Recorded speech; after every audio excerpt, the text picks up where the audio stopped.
my friends, welcome back to my country farmhouse sewing room. I'm Marnay, and today I have a great video for you. I hope to inspire your scrappy, inquiring minds. Today it's all about scraps. I guess I can start off. Right behind me is a quilt top that I just finished up this morning. I've been working on this for a while and I thought this was a great example for scraps.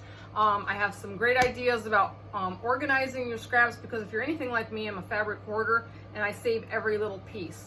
I love using up scraps. I love making things that are colorful, and I've also got some books here I can share with you, and I also have some ideas to help if you don't want to use a pattern, get creative. So I'm going to start with my quilt behind me. This quilt I've been working on for months, and as you can see, this is like a honeycomb quilt, and I got this idea for this quilt out of Quilty Fun, Lori Holt's book here called Quilty Fun. Lessons in Scrappy Patchwork by Lori Holt. I am not a speaker for Lori Holt, but everybody that knows me knows I'm a huge fan of her books. I like to take the inspiration out of these books and put my own spin on it. So I'm going to show you the picture of Lori's idea that I got from her. So let me see, there's got to be a, yeah, right here it is. This is the picture in the book, and you can see it's very scrappy, and she had the 3 Bs. I love the concept of this, but I wanted to make mine a little more controlled. So each block that I did in this quilt has a color. The browns to start. I took 3.5-inch squares, and I found anything with brown in it. I took my squares and found anything with black, anything with gray, black, brown, but this is how I coordinated it onto my quilt because it was pleasing to my eye. But if it goes all the way down, I'll give you a view of that, but I'm going to start off that I did, now I've got to count, 1, 2, 3, 4, 5, 6, 7, 8, 9, 10, 11, 12, 13, 14, 15, 16, 17, 18, 19, 20, 21, 22, 23, 24, 25, 26. I did 26 blocks of these colorful blocks. There is 16 squares in each block, and then what I did is took white squares and I sewed them onto the corner diagonally to each square block. And I didn't do this overnight, and I didn't work on this religiously. I just did this at my leisure. I did these little squares in these blocks and I didn't feel like sewing anything, you know, or you can use these as leaders or enders, you know, when you're sewing a project, it's up to you. This was just something that when I went to the guilds and I needed to take something to sew, I worked on these blocks, but I finally got them done, and I was really excited after getting all the colorful blocks done. I was like, I want to get started on the rest. So in Lori's book, she has the 3 Bs on hers. Well, I had to do this my way. So I wanted to put a beehive on there, because well, you can't have bees and honeycomb without a hive.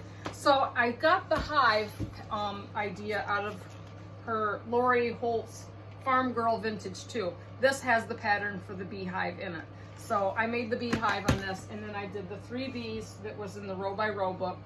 And she walks you through step by step all the things that you know how to make them.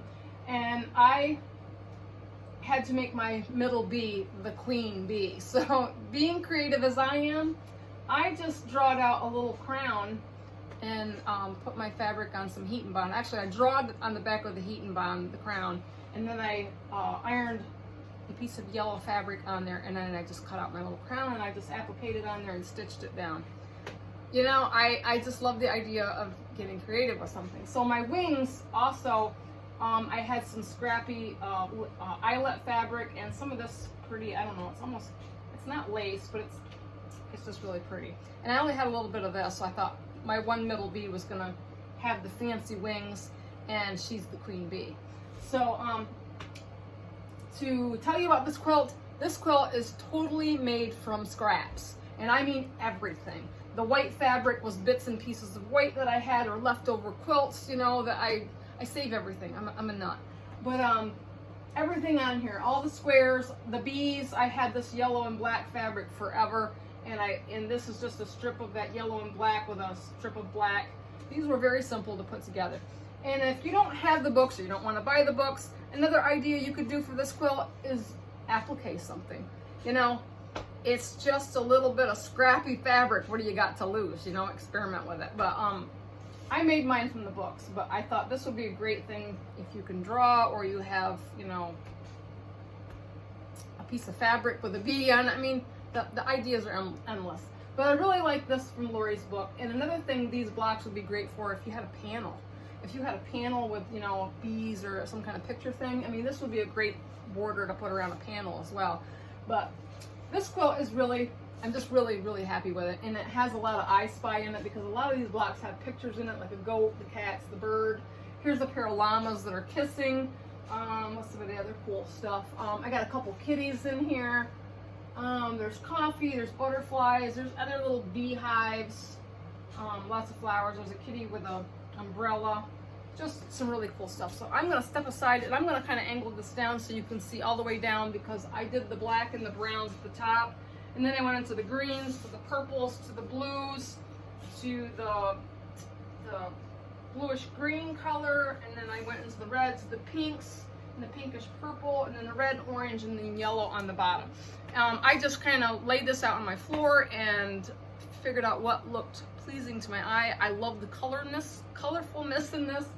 I think it's absolutely beautiful, and this is going to be a Christmas present for somebody in my family. So, but I'm going to let you see the full effect of the quilt. You can see my beehive. It was done in some grays, and oh, I even want to point out this little spot here is like the little hole where the bees would go in. I had this little piece of fabric, and it has these little bees buzzing in front of it, so I thought that was really cute and whimsical.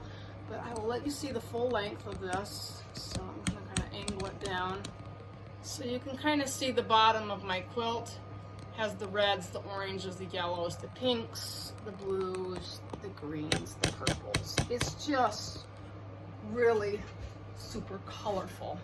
So I'm excited, and I think I've got to go to Sheets So Creative and find a back for this, because I really just want to get it finished up. I've been working on 3 quilts, I think, in here.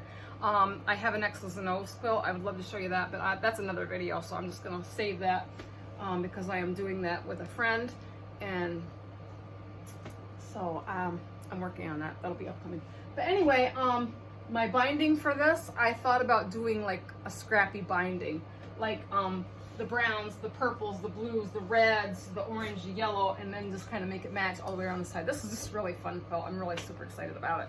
So, as I said, they are in the Lori Holt books, the Quilty Fun. It's kind of a lessons in scrappy patchwork, and it's almost like a row by row. They have a lot of things in here. Speaking of this book, if any of you have seen my She Who Sews panel quilt that I've worked on, I am still working on the back of that. I've been bouncing around to different things, but I did come up with this idea, and this is another scrappy idea. I have some of these thread spools that I made, and these are going to be borders on the back of my quilt, because I got 2 yards of matching fabric that go with my She Who Sews quilt, and it's not big enough, so I kind of wanted to get creative with that and maybe make the back a little scrappy. So these were just 3-inch blocks with a 1.5-inch side border and a 1.5-inch top, you know, for the brown to make the spools, and then I think it was a 2-inch to fill in the sides, and I kind of made them so they're stacking, you know, not on top of each other, but you know, kind of, I don't know, you get the gist. Anyway, it's just a really fun thing that I want to put on that quilt, and I made 2 of them, so I'm going to do the 2 rows on that. And another scrappy idea out of this Quilty Fun, that the spools was in the Quilty Fun, so if you're interested in that. And then I did this a while ago, and I figured this is worth showing. I haven't finished this yet. This is some coffee cups, and they're mugs, and in her book she has the mugs just plain, but I took some of my scraps and I wanted to make a little border in between the cups.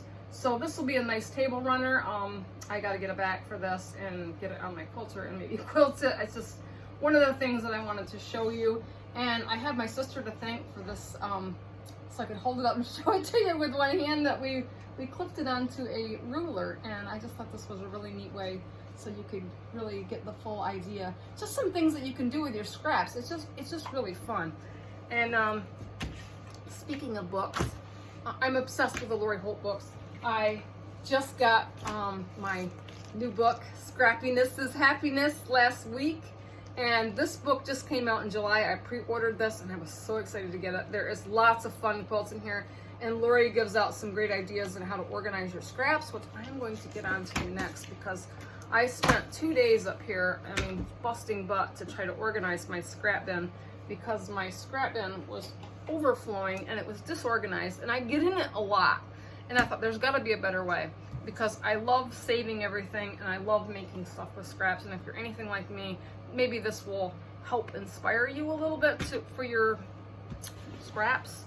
So I've got several bins on my table here, and I'm gonna kind of move these around, and I even labeled them. So I put them underneath my cutting station cart, and I've got these little bins that I bought from Walmart, and I've got them labeled with what sizes are in here. So this bin here, I have 3-inch strips, and I have 2-inch strips. Yeah, 3-inch and 2-inch strips. So anything that was a 3-inch or 2-inch goes in this bin. So I kind of freed up my cart. So anything that was over 4 inches, I trimmed it up and I put it in my cart, and I stacked them by color because I get in there a lot for colors that I want for scraps, especially something like this. But a lot of these blocks I already had pre-cut. I have another bin here that has 5-inch blocks in it, and I have a lot of these because when I have scraps and they're leftovers, I like to cut them up into blocks. These are great. They're like charm packs. You want to sew something, they're ready to go. I also have a little bin here. This is 1.5-inch strips. I'm obsessed. I save everything. 1.5-inch strips. It'd be amazing what you use a lot of 1.5-inch strips for. Like these little corners in these 3.5-inch blocks. They were all scraps of white that I had, so I just cut them up into 1.5-inch blocks, and I just kind of randomly sewed them on, you know, at my leisure. So I have another bin here. This is all 2.5-inch strips, and I've just stacked them in here. And I don't have them stacked in here by color because they're all in these bins, and they're all nicely stacked, which I'm gonna move you down here so you can see. And I can kind of flip through these colors because I have them kind of all layered in here, so I can kind of, you know, look and see, you know, when everything is nice and neat. And these are my 5-inch blocks. These are all just, you know, random at color, you know, but they're great for using things. So then I have another one here. I'm trying to get this down a little bit closer, and so you can kind of see. This was a little bin that I have, and this one is holding 4-inch strips and 3.5-inch strips, and these are all just nicely layered on here.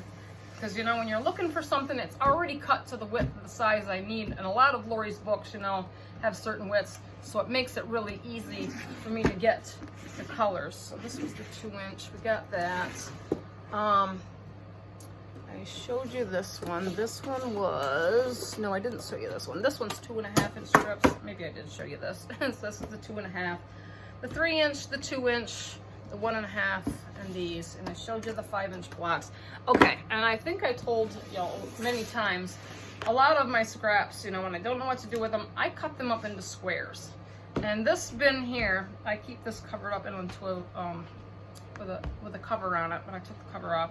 So this has 3.5-inch blocks, 2.5-inch blocks, 3-inch blocks, 3-inch blocks, and then small as 2-inch blocks that I saved. So you can use these blocks for a lot of different things, and this little basket is just right full of blocks. So you can see I'm a scrap saving nut, and if you're anything like me, I hope this helps you out, you know, and maybe helping to organize. I know in the Scrappiness is Happiness book, Lori has a lot of tips on here how she organizes her scrappy strips for different things that she does in the books. And I love these books because they're easy to read, and they're just really fun ideas, you know, and you don't have to make it exactly like what she does in the books. This is where you use your creativity. I mean, I'm very visual, and when I see things, you know, I'm thinking, how can I make it my style, you know? Like, instead of making all the colors on this, I wanted to make them controlled. I wanted to add the beehive, you know. I mean, I like to draw. I just like to put my own spin on things. So in this book, I'll give you a sneak peek of this one. Speaking of bees, I think this is a really fun quilt to do. This is in the new book, Scrappiness is Happiness. There is a lot of things in here to use up different scraps. She has the Scrappy Star block in here. And I did the tutorial on the Scrappy Star block for y'all here on a previous video. Very easy to do. There is just all kinds of stuff in here. String quilts are another great scrap buster to do. Because you can use any width of, you know, strip that you want. You can match your colors up, you know, controlled, or just make them scrappy. I mean, it's just great. I do have a video on a Scrappy string quilt. I think it was a Scrappy quilt to inspire you. It was made about a year ago. It was just a quick video that I showed of one I made. I still haven't finished it. I should have it quilted. It's in my unfinished project bin. In this book, she's got some great ideas for a pumpkin quilt, which is really kind of cool. This would be fun for fall. I do want to do a fall quilt for my front porch to put a little cool quilt out there. There is she calls this a scrap apple block, but it almost looks like a pineapple block. Really fun. Just a lot of good ideas in this book, but I'm not going to go through the whole thing. But if you want to look on the internet, it's Scrappiness is Happiness. It's a great book. I haven't really delved into it yet, but I've looked at it several times. I have so much going on in here. I do have some upcoming projects from Sheets, so I will get on. I have one coming up. I just have to get on it and get everything prepared to show you all. But I really wanted to show you the scrappiness going on, because I know a lot of you out there, you know, everybody has them. Everybody has scraps and you don't know what to do with them. I've organized my little cart over there so it's nice and neat, and it really downsized after I took all the strips out and organized them and put them into the pre-cut piles of, you know, my baskets and stuff. So now I can get into these and I know just what size that I need. So I hope this helps you to organize your scraps. I hope I've given you some great ideas of this quilt. This quilt is wonderful. I can't wait to get it quilted. And when the recipient and my family gets this, I hope they're really happy with it, because the more I look at this, the more I love it. And would I make another one? Absolutely. This quilt isn't quite perfect, but I think it's beautiful.